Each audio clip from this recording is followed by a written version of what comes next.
Hello বন্ধুরা, আজ আমি আরেকটা ভিডিও নিয়ে এসেছি। এটা গুরুত্বপূর্ণ ভিডিও, মোস্ট ইম্পর্টেন্ট ভিডিও।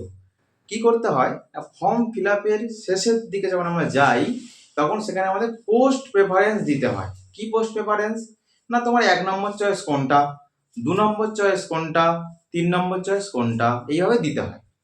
এইবার সব থেকে মাথায় রাখা উচিত, পোস্ট প্রেফারেন্স তুমি চয়েস শুধু দিয়ে দিলেই হলো না। তোমার ভালো লাগলো বলে তুমি দিয়ে দিলে এই পোস্ট প্রথমে, এই পোস্ট সেখানে, ওরকম ভাবে নয়। কারণ আমাদের মেডিকেল বলে একটা ক্যাটাগরি আছে, মেডিকেল ক্যাটাগরি। এই মেডিকেল ক্যাটাগরি মিললে তবেই তোমাকে সেই পোস্ট দেওয়া হবে রেলের তরফ থেকে। এটা কিন্তু রেল নোটিফিকেশনে বলে দিয়েছে। এইবার জানতে হবে যে মেডিকেল করকম হয়। মেডিকেল করকম হয় A1, A2, A3, B1, B2, C1, C2। A1 এর মানে হলো তোমার পুরো ভালো চোখ, তুমি জন্মের পরে যেরকম দেখতে চোখে ঠিক সেই রকম দেখবে।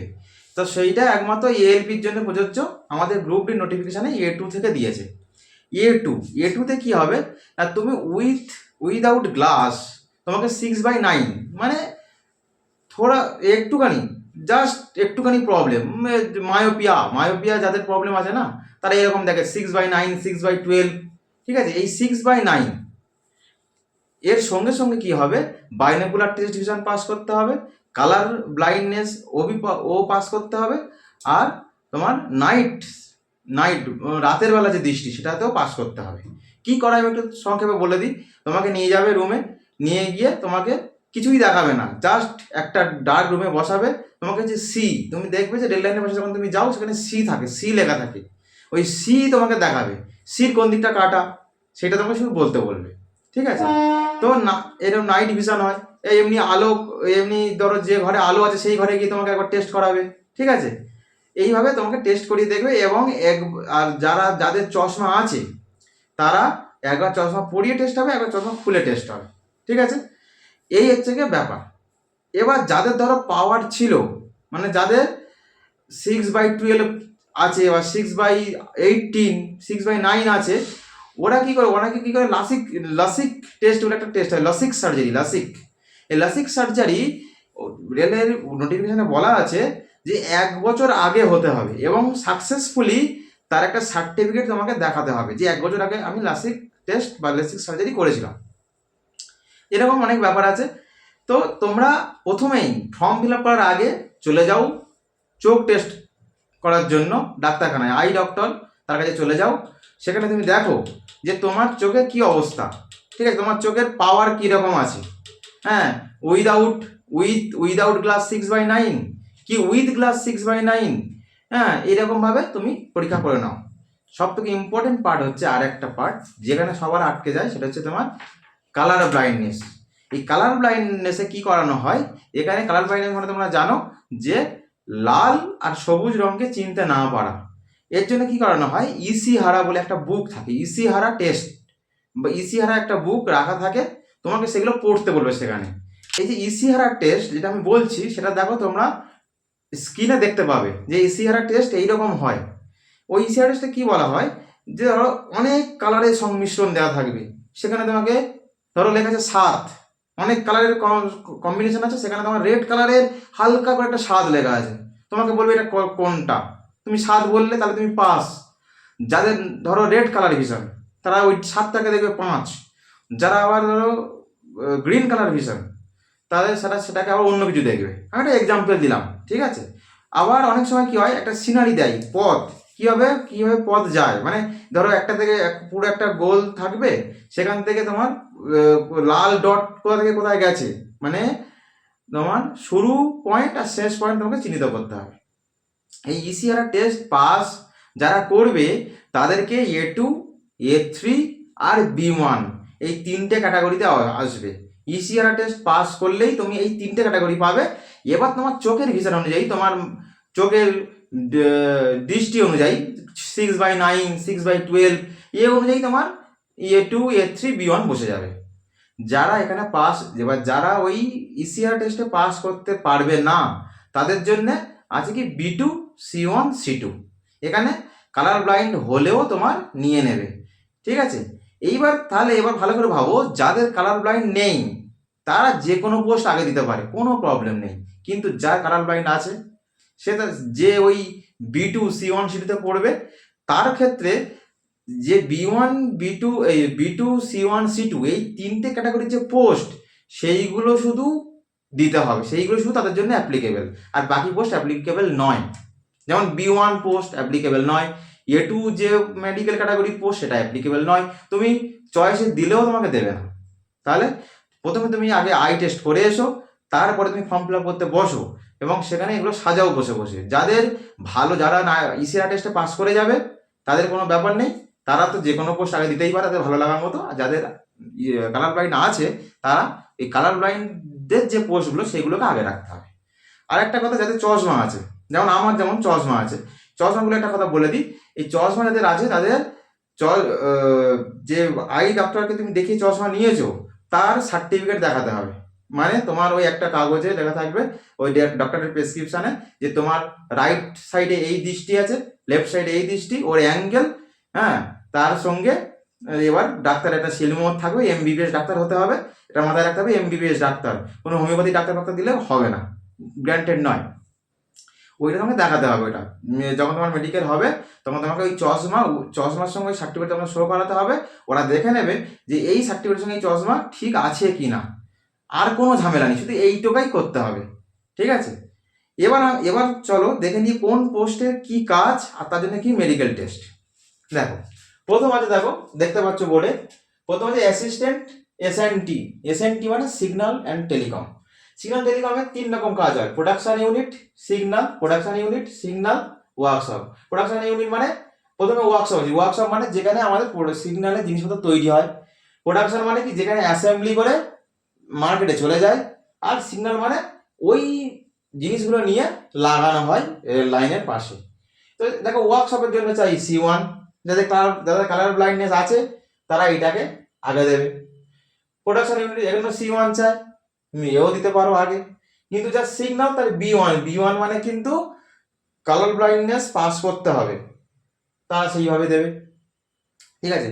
আমি প্রথমে বলে দিই কোন পোস্টে কি আছে, তারপর আমি বলে দেবো কোন পোস্ট প্রথমে দেবে কোন পোস্ট পরে দেবে, সেটা পরে আসছি। অ্যাসিস্ট্যান্ট ওয়ার্কশপ মেকানিক্যাল, এরা ওয়ার্কশপ, এটা C1।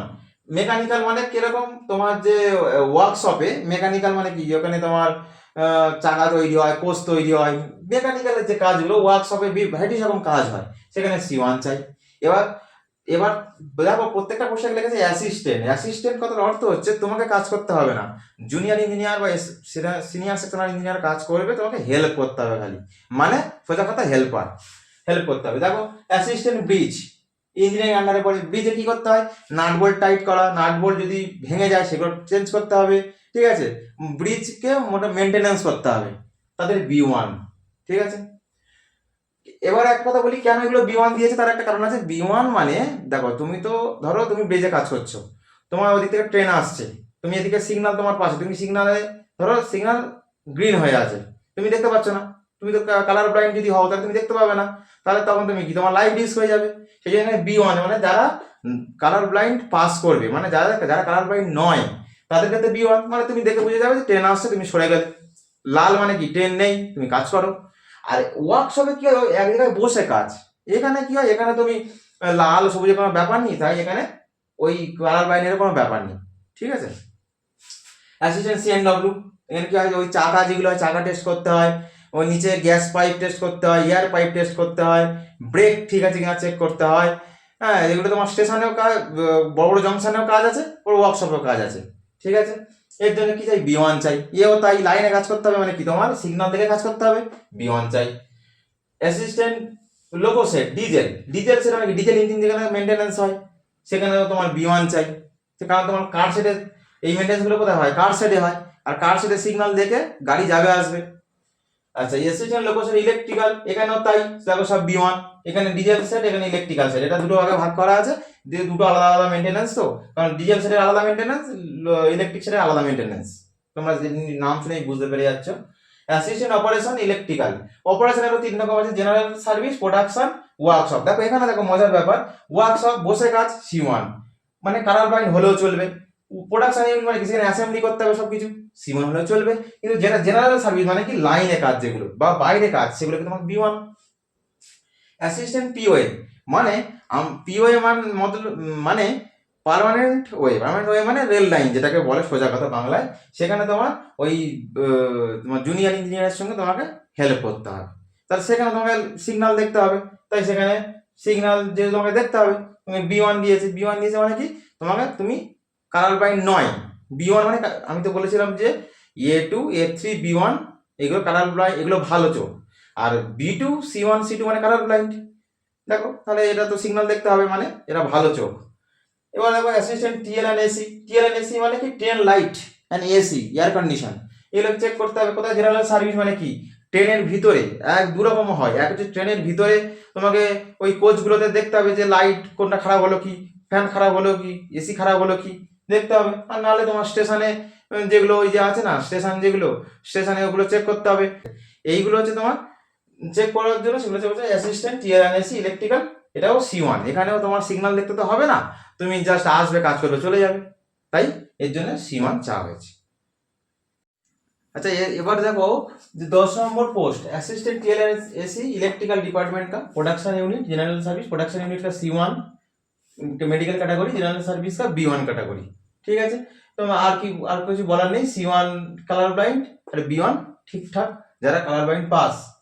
অ্যাসিস্ট্যান্ট ট্র্যাক মেশিন এই engineering department track machine sub department A3 মানে এরা কিন্তু ভালো, মানে A1 A2 A3 তো এরা খুব ভালো আর কি, মেডিকেল স্ট্যান্ডার্ড খুব ভালো।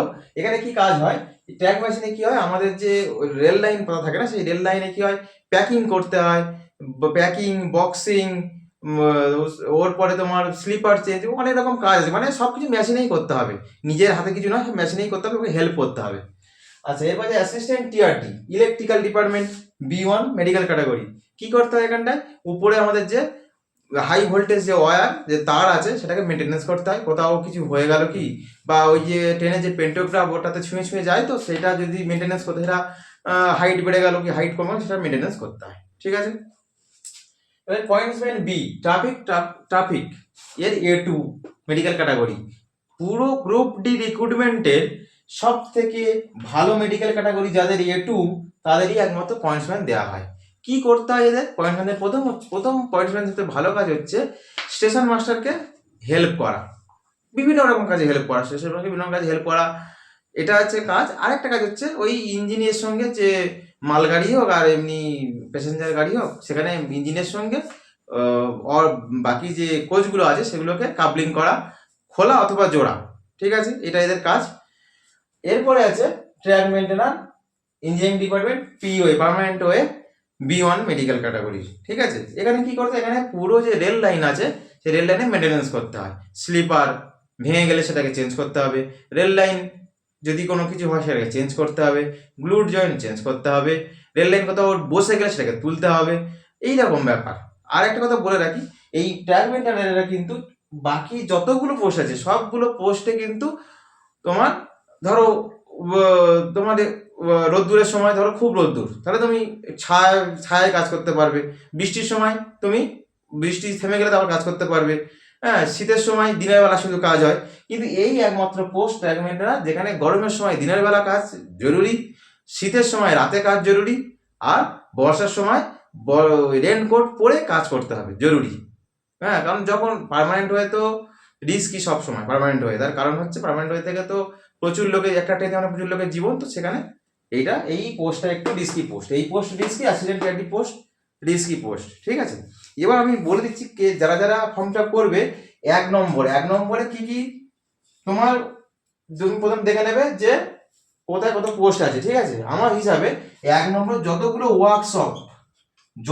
ওয়ার্কশপ পোস্ট আছে সব প্রথমে 1 নম্বরে থাকবে। মানে ও প্রথমে অ্যাসিস্ট্যান্ট টিএলএনএসি নয়, অ্যাসিস্ট্যান্ট যে লোকোসেট diesel workshop, assistant electrical লোকোসেট workshop, এই সব কিছু ওয়ার্কশপগুলো আগে দেবে। যতগুলো ওয়ার্কশপ আছে আমি যেগুলো দেখালাম ওয়ার্কশপগুলো সব আগে দেবে। দ্বিতীয়তে কি দেবে, দ্বিতীয়তে তুমি অনেক রকম দিতে পারো। দ্বিতীয়তে তুমি তোমার যদি চোখ ভালো হয় তাহলে পয়েন্টসম্যান দিতে পারো, পয়েন্টসম্যান। ঠিক আছে, পয়েন্টসম্যান দিতে পারো। তারপরে তোমায় নাহলে যাদের C1 category B1 C1 category তারা অ্যাসিস্ট্যান্ট টিএলএনএসি দিতে পারো, দুটোই ভালো জব। ঠিক আছে, 3 নম্বরে কি আসবে? 3 নম্বরে আসবে ট্র্যাক মেশিন। তাহলে প্রথম কি যতগুলো ওয়ার্কশপ সব প্রথমে দিয়ে দেবে, তারপর আসবে পয়েন্টসম্যান বা অ্যাসিস্ট্যান্ট টিআরএনএসি, যেটা যার যার মেডিকেল সেন্টার যেরকম আছে। 3 নম্বরে থাকবে, 3 নম্বর থাকবে যে অ্যাসিস্ট্যান্ট টিআরটি, না assistant track machine, assistant track machine, এখানে এটা ভালো পোস্ট। তারপর আসবে কি assistant TRT, assistant assistant TRT, TRT. আরেকটা জিনিস, আরেকটা পোস্ট আছে, সেটা হচ্ছে সিএনডব্লিউ, ওটাও ভালো পোস্ট, তুমি এখানে সিএনডব্লিউ দিতে পারো। তোমার মেডিকেল ক্যাটাগরি অনুযায়ী তুমি প্রথমে ওয়ার্কশপ তো দিয়ে দেবে, কারণ ওয়ার্কশপ সবার জন্য এলিজিবল। ঠিক আছে, আর যে কারণ ওর মেডিকেল সেন্টার C1, তোমার B1 হলেও তুমি C1 এ পাবে, C1 হলেও C1 এ পাবে, A2 হলেও C1 এ পাবে, A3 হলেও C1 এ পাবে। ওয়ার্কশপ, তারপরে পয়েন্টসম্যান, অ্যাসিস্ট্যান্ট টিআরএনএসি, সিএনডব্লিউ, তারপর ট্র্যাক মেশিন, তারপর টিআরটি, সব থেকে লাস্ট হবে ট্র্যাক মেইনটেনার, ট্র্যাক মেইনটেনার। ঠিক আছে, ট্র্যাক মেইনটেনার। এবার আরেকটা কথা, যারা ছেলেদের জন্য সব ঠিক আছে, মেয়েদের জন্য ট্র্যাক মেইনটেনার মেয়েদের করতে আমি মানা করছি। যে আর ইচ্ছা সে করবে, মেয়েদের ট্র্যাক মেইনটেনারে যাওয়া খুব একটা ভালো মানে কাজ, যেহেতু হার্ড কাম হয়, তো সেহেতু মেয়েদের একটু প্রবলেম হয়। ট্র্যাক মেইনটেনার ফর এখানে মেয়েদের না করাই ভালো, বাকি সবগুলোতে মেয়েরা ঠিকঠাকই আছে। ঠিক আছে, তো এই আমাদের পুরো মেডিকেল সেন্টার অনুযায়ী যতগুলো পোস্ট তার পুরো বিবরণ দিয়ে দিলাম। তোমরা এইভাবে ফর্ম ফিল আপ করো, আর যা কারো যদি কোনো প্রবলেম হয় কমেন্টসে দিয়ে দিও কি কি প্রবলেম, আমি কমেন্টস পড়ে সেগুলোকে আবার তাদেরকে বলে দেবো। ঠিক আছে, এরকম ইনফরমেটিভ আরও ভিডিও আমি আনছি। হ্যাঁ, তোমরা শুধু একটাই কথা, ভুল করো না, ধীরে ধীরে ফর্ম ফিল আপ করো। হ্যাঁ, আর এরকম ইনফরমেটিভ আরও ভিডিও পেতে লাইক করো, বেশি বেশি করে শেয়ার করো, সবাইকে জানাও, বেশি বেশি করে শেয়ার করো, কমেন্ট করো আর সাবস্ক্রাইব করো। ধন্যবাদ।